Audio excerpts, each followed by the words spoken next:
Hello. Oh my God, we're back. It's Becoming You. Once again, I'm going to tell you this is the most special episode we've ever recorded, but I kind of feel like it is. Once again, if you've been with us before, if you haven't, welcome to Becoming You. I'm Suzy Welch. This is a podcast that's overarching purpose is to help you figure out the answer to the question, what the heck should I do with my life? But we go all sorts of places with that question because it's probably the biggest question there is. And we have two spectacular guests with us today, and there's a reason for that. I'm going to introduce them right now, and then I'm going to explain why they're here. But again, this is Becoming You, and welcome for joining us today. Our first guest is Michael Vito Valentino. Okay, you probably already know who Michael Vito Valentino is. Look, what a job. You're 26, yep. Right? And you're the editor-in-chief of NowThis, which millions and millions and millions of people have as their daily Bible, correct? You were the youngest ever producer for MTV, and you've been at Viacom and HBO. And I mean, man, how did it happen? You must make your parents so proud. I hope. I'm sure you do. All right. We also have with us Daniel Dena.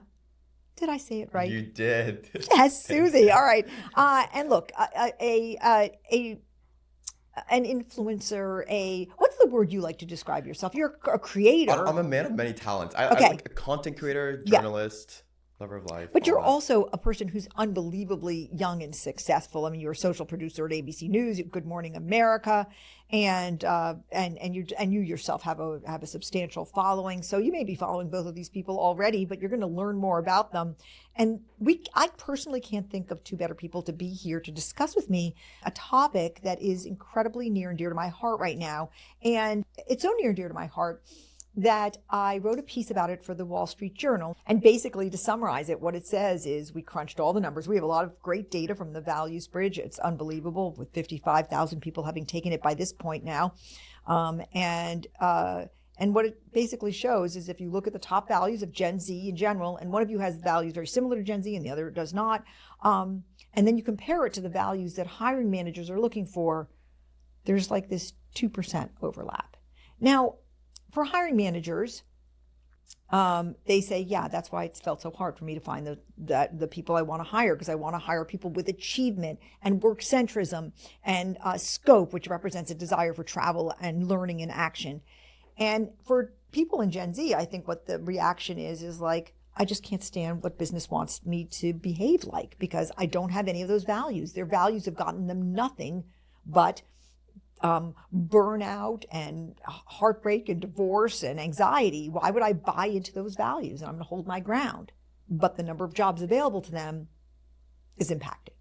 So what I want to do is I want to first just hear you react to this finding about the 2% and hear just sort of like, you've heard about it before we got together in this room, but I'd love to hear your just honest, unfettered reaction to it. I mean, and here we have you kind of representing Gen Z in a way, but I think you come at this data from a different place. So I think I just want to start with your unvarnished reactions. Go ahead, Michael. You know, I'm not really surprised by the findings there. I think that Gen Z for quite some time has been, I don't want to say misunderstood, but I think there is a switch in alignment that employers really have to get behind, because it's not that Gen Z they don't want to work, although the findings kind of say that workcentrism is something that is later on in what they're it's very low. It's very low. Yeah. But I think it's more so the question we should be asking is, why don't they want to work? Right. I think that's the bigger thing, and I think it's because a lot of corporations are not set up, and the question is, should they be set up for this next generation? But in terms of, they're not set up to account for the values that Gen Z has. And I think that Gen Z has grown up in really different times. We've gone through COVID, for example. I graduated in 2020. And I think for us, it's about finding, for the large part of us, I'm not really included in that sector. Right, I know. Because let's jump to the chase right here and say, you are in the 2%. I am.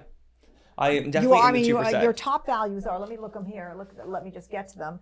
I mean, your top values are your number one value is workcentrism. And so this immediately puts you in the 2%. You have a second value. You have some ties up here. You have achievement in your core values. Mm-hmm. You have affluence. I'm looking for scope with you. It's a moderate value for you, but you are, so you're in a funny position because you are Gen Z, but you hire Gen Z. Yes. All right. So your first reaction was, I'm not surprised. No. We're going to explore why this disconnect. And I can't wait to hear you talk about it, but let's go and hear your reaction to it. Yeah, I agree with Michael with all of what he said. Honestly, I'm really not that surprised, having worked in corporate as well and working for myself now and kind of having that freedom that you were kind of describing what most of Gen Z feels like. I am curious to see like what industries the 2% mostly fall in, because I feel like it depends on like what industry you work in. I think like a more like financial or like we were in the knowledge industry, so it's all going to be like banking, consulting, tech is what we were looking at, because I'm teaching MBAs, and so I was a little bit curious about that. I think that you have the absolute. I mean, you are classic Gen Z, but you're like Gen Z, like straight up. You've got eudaimonia at number 1, voice at number 2, beholderism at number 3, achievement. You've got achievement up in your core values. So, and luminance, which is about wanting to have people know who you are, and you also have that as a top value, and I've got it somewhere in the top also. So, we do not judge people's values in the Becoming You system. We love on people for their values. Now, look. I wanted you to both stop for a moment and just talk about how your values have shaped your careers to date, okay? Because I think you've got different journeys. So why don't you go ahead and start? Yeah, of course. So my first value represents freedom. Yes. And I mean, that goes hand in hand with like my educational journey and my professional journey. I used to study hospitality before I studied journalism. It was a very strict school. I had to wear like a suit and tie every day. I had to be up at 5 a.m. every day. Where were you going to school? In Switzerland. Oh my The best hospitality school in the world. What led you there? What was going on? I'm originally Swiss. I did want to study hospitality. Yeah. The first day I get there, we have orientation, and the headmaster of the school just goes like, this is a career where you have to mask your personality. And you know, like you just have to say yes. And like the guest is always right and like whatnot. And like, I was just like, whoa, like I value my voice so much. Like I don't want to. Tied for number 1. Exactly. So I stayed there for a year. Then I was like, I want to study journalism. I want to give a voice to the voiceless. I want to be able to, you know, talk and just like be free and just be myself. You just leaned into that voice big time. So then what happened? So then I studied journalism at USC. Yeah. Was a school news anchor, all the above. Yeah. And then I got hired by Good Morning America. They came and selected me to work there, and I worked there for a year. Right. Best experience ever. Right. But again, I still felt a little trapped in the corporate sense, in the sense that I didn't really have like the full autonomy that I could have. I wasn't allowed to do certain things, just like in any other company. Like there's obviously rules. Right. And I just realized like, you know, I was hosting a segment there on their socials where I would interview other influencers and other social media stars. And just like, you know what, like I'm going to take a leap of faith. I'm going to have full control over my content. Yeah. And I'm going to be my own boss. You know, I value my freedom, like the test shows, and my own I'm going to say, I'm looking at it. And I mean, it really shows that. I kind of hit the ground running. Yeah. And you left. Were you scared to leave? Oh, yeah. I mean, terrified. Yeah. Especially, I think. But you were really leaning into your values. I was. I'm someone, though, like I have to say I have a lot of confidence in myself. Yes. I always end up okay. Yeah. I think Gen Z's got, this actually stunning to my generation, is how much confidence Gen Z has. Like, you're like, wait, where'd you get that confidence? You haven't done anything yet. Let's hear from you, Michael. What happened? Let's hear the journey. For me, I think, you know, I always tell people are a product of the content they consume. Right. And I think growing up with my favorite shows, especially Gen Z, we grew up, it was, you know, there's 2 different types of Gen Z. Right. And my generation, we grew up on Disney Channel, Nickelodeon, etc. Yeah. And all the shows we watched were, you know, iCarly, Hannah Montana, right. The Jonas Brothers on TV. Yeah. And it was all about, oh my gosh, these normal kids go and find themselves, and they kind of find fame. Right. And I think Gen Z has a little bit, not an obsession, but, you know, affluence is a big part of affluence is a high value. Yeah. It's number 4. Yeah. 100%. And with the pandemic and, you know, TikTok, etc., social media has really made fame accessible. And for me, it's always been like, do I want to be famous? And although I want notoriety, for me, it's I want to achieve my dreams. And I think that's the biggest thing for me. Everything I've done has always been in pursuit of, okay, I want, you know, I have very, very lofty goals. I'm very ambitious, but I also believe that I can achieve it. And do you ever feel a disconnect from other people in your generation with your high achievement, high drive? I think sometimes I have a little bit of a disconnect, but it's not something to look down on. It's more so we all have different values. Yeah. And I think I've sacrificed a lot. You know, in college, well, all my friends were going out to parties, etc. Yeah, well, let's see where your eudaimonia shows up. Yes. Shall we? Drum roll, please. I already know, but I want to say yes. Thank you for the drum roll. It is at number 12, almost as low as mine. I'm really fun. For me, it's number 15. But I have other high values. And look, it's like, I think people, you have a right to your values. You're not hurting anybody. Just go and live them. Can I lob a theory at you about where eudaimonia might come from? Do you think it's a result of people feeling more anxiety? That the self-care comes as a coping mechanism with the anxiety that also comes with social media? So social media gives you voice, but it also gives you FOMO. And the world is very hard, and AI is here to sort of say, we're here to, hi, I'm here to take your job, possibly. Yes. And I mean, you both have high job security, or maybe you don't feel that way, but you're both doing very well. But a lot of people are coming out of school and they're like, wait, all the conveyor belts I thought I was going to get on have slowed down. And I don't want to presume anything. You're swimming with the Gen Zers, so you tell me, do you think that eudaimonnia's reaction to job insecurity and anxiety around it? I would think so. Yeah. I think that's a big part of it, where people are coming, into the real world, and for the first time, they're trying to figure out what exactly, where are they going to land? And I think job security is a big thing, but also because they're coming into things where there's so much uncertainty in every aspect of their life. And I think for a lot of us, we came of age because of the pandemic, and although we're 5 years past, it was still something where it was like, whoa. What am I going to do? I had 9. It was crazy. It's traumatizing, for everyone. Right. I had 9 internships in undergrad. I kind of went a little bit work crazy at the time. Wow, 9 internships. Yeah, but the pandemic came in 2020. I was supposed to be graduating, and I did graduate. But it was one of those things where, what am I going to do for the rest of my life? Right. I wanted to work in entertainment. The entertainment industry did not exist during the pandemic. We were doing Zoom interviews, et cetera, and it worked for then. But I was like, what am I going to do? The thing for you, though, is I don't know, I think you've leaned into achievement. I mean, but for other people, I think it might be causing this kind of, there's sort of flight or fright, right? Yes. And so you kind of ran into it and tried to work. But other people are like, I've got to take care of myself. Eudaimonia has some consequences because it's very hard to have a top priority. And I want to hear from you because you've got eudaimonia as top priority. I mean, there's a cost to it, because if you're committing time to your personal self-care and pleasure and recreation, that's less time for achievement and for work. But for me, that is necessary for me to be able to do the work. When I feel boxed in a job or whatnot, I will freak out. Right. Like I'll just be like, I'll do what's like the bare minimum, what's required for me, and that's it. But when I have that free time, when I have that quote unquote self-care boredom or whatnot, that's when I'm the most creative, and that's when I do my best work. And I think maybe that just might be only applicable to like me or the type of people that do what I do. But I'm a very creative person, and I think creativity thrives on boredom and free time. That's interesting. It's funny because as I listen to you, Daniel, I think you're 100% right in terms of like that's how a lot of people are coping with their anxieties. Yeah. But when I look at myself, I'm like, oh, I cope with my anxieties by working. That's right. But this is the difference between the 2% and the 98%. Yeah. I do think there's a piece of that going on. When you think about the future, I want to hear you just talk about what you think your lives are going to be like in 10 years and your comfort level with what the economy in your lives are going to be like in 10 years.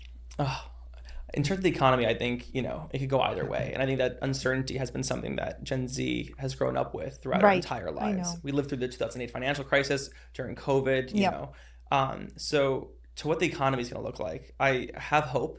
I don't know if a lot of people in my generation do, but also I think that's why Cosmos is my second most important value to me, because another way to cope with, the anxiety of the unknown is through spirituality, faith. Yeah, I mean, look, it's my number one value, and it's a very interesting thing. I was giving a speech in Atlanta yesterday, and this is a very regional. I mean, it's different in different parts of the country. I really saw Cosmos there very much in high gear. I think we all do deal with uncertainty. It's interesting with the data overall. I don't have faith for Gen Z, but for all people, it's like a barbell. Either it's a top value, or it's a bottom value. And there's like not very much in between, which is kind of an interesting sociological thing. I think if we had done this values work 50 years ago, you would have kind of seen it much more evenly. That people weren't so bifurcated on it. When you think about the future, Daniel, what do you think? I think like Gen Z is a very interesting generation in the sense like we are the ones that are at like the forefront of change, whether it be like social movements or the digital revolution and whatnot. I do feel hopeful in that regard. In terms of like the career, I think also the digital front is always changing, especially with AI. I know. So that's like something to keep in the back of my mind. But at the end of the day, like every single generation went through change, and like my parents are okay. Yeah. You're okay. Yeah, I know. We made it. I love that. I mean, I think. Okay. I mean, I think that. it's an interesting subset here, the two of you, because you're both very successful. But I'm often encountering people who are Gen Z who do not have jobs, right? That's one of the reasons they're in business school, for instance, or that's why they're at my workshops. And they have a lot of fear. And I'm wondering, among your friends, do you feel that fear that I'm experiencing too? I don't know if it's fear, because at the end of the day, I think a lot of them have accepted the unknown. I think that's the big thing. And I think that's why you're seeing these results here, where it's like, if we don't know what, I am different because I say, okay, if I don't have the unknown, I'm going to work really hard to achieve something. But a lot of my friends are like, hey, I'm happy working at a coffee shop. Right. There's no guarantees. Right. And there's no guarantees. And they're, you know what? They're some of the happiest people. They're enjoying life. And I'm like, I'm actually really jealous. They're going on vacations. They're not saving as much as I might be saving, but like they're living life, and they're living life right. And for them, and it's different for everyone. Right. But it's like, I look at them and I'm like, okay, I wish I could be going. You know how many trips I've missed, etc. I don't think you really wish it. I don't. I think because if you wished it, you would go do it. True. I mean, I look at people who are like having fun all the time, and I'm just sort of like, look, they're having fun. I could do that, but I have different values. 100%. You know, one of the things that comes up with this data, like when I mention this data, when I talk about this data with people who are oldsters like me, what I immediately get back is, you know what, Gen Z, just lazy, doesn't want to pay their dues.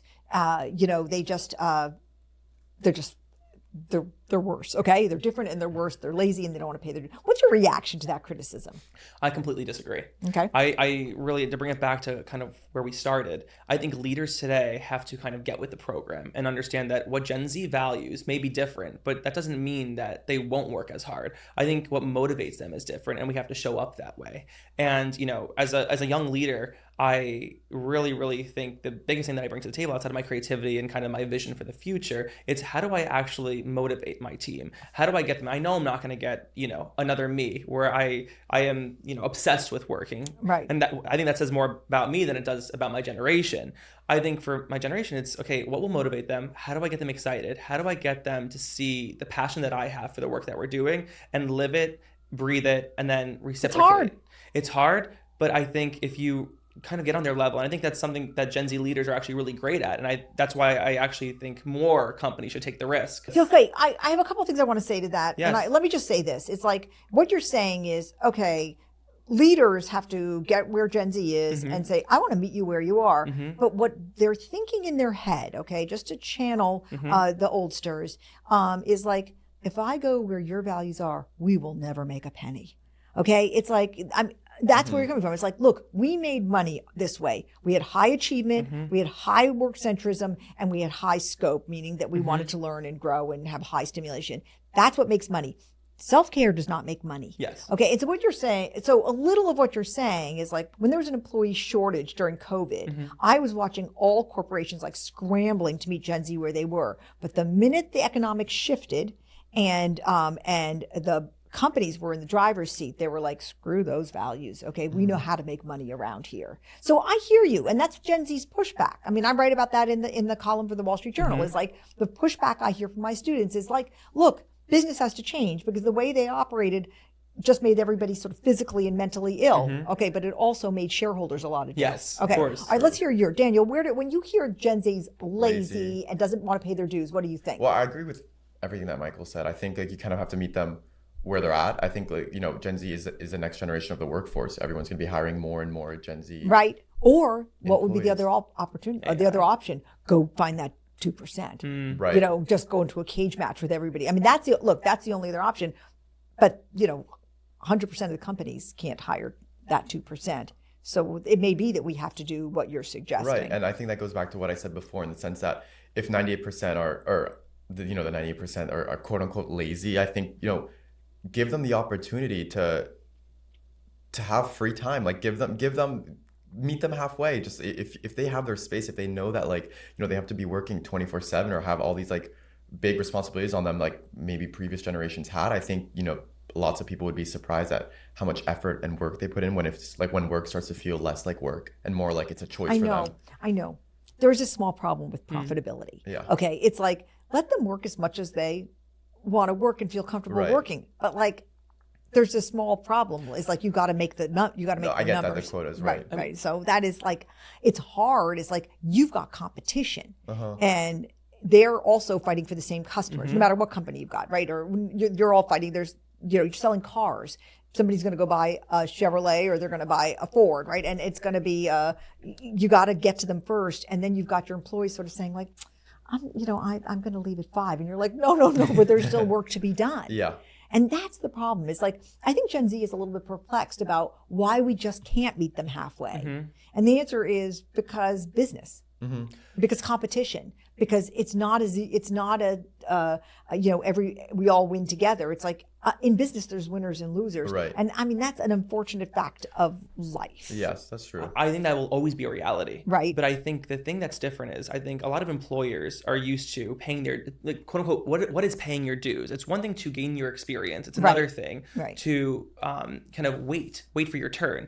And I think Gen Z is done with waiting for their turn. That's because right. as they're going, they get the experience. I mean, I'm the youngest editor. I'm the very first Gen Z editor-in-chief. And it's one of those things where I may not have as much experience as the other people that were interviewing for my role, but I was the right person for the job. Yeah. And I think for Gen Z, what I like to do is I'm not a micromanager. I give them their goals. I tell them this is what my expectation is for you, but I don't care how you get there. Right. I want to make sure that you do it, the right way, et cetera. But the right way for one person may be different for the other person. But we're still meeting our goals. I'm getting my content out, and et cetera. And I think that a lot of leaders are like, oh, it was supposed to be my way because I did it that way. Yeah, no. And dues paying in general is dumb. I mean, it is. It's like dues paying is like, you've got somebody who's great and young and has an idea.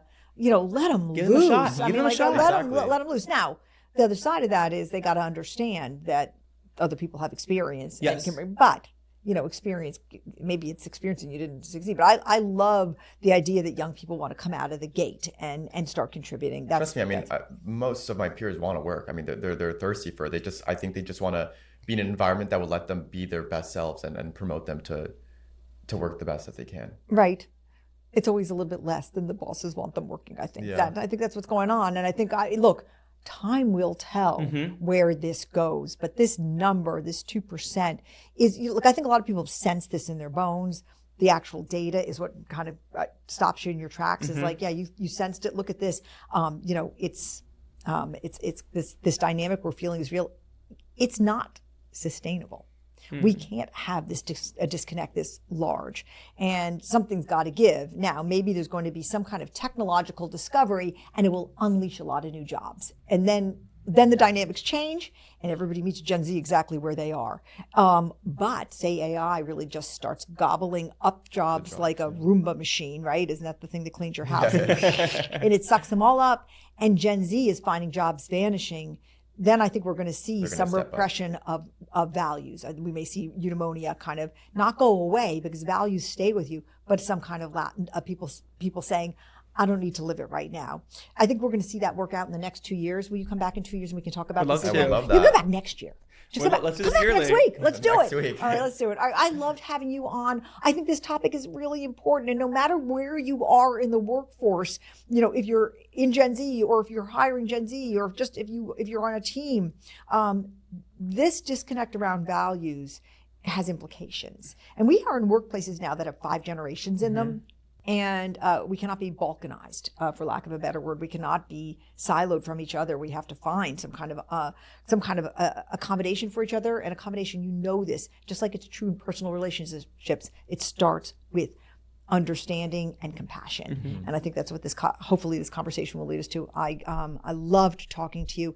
It's too bad you're both employed. You could come work here. So, Michael, Daniel, I know there's going to be a lot of people after hearing you speak who want to hear you speak and more. So tell us shamelessly the ways and people can find you. You could find me, Michael Vito Valentino, at Michael Vito Valentino on LinkedIn and Instagram. And then check out some of my shows over on NowThis. Yeah, I can't wait. And you could find me on Instagram, TikTok, etc. on Daniel Dena, Dana. This is Suzy Welch, and this has been Becoming You. And this is all, when we talk about work and we ask the question, what should I do with my life? It usually ends up being work for most people. And so this is all part of the Becoming You tapestry. I can't wait to see you back here next week. Thanks for joining us this week on Becoming You.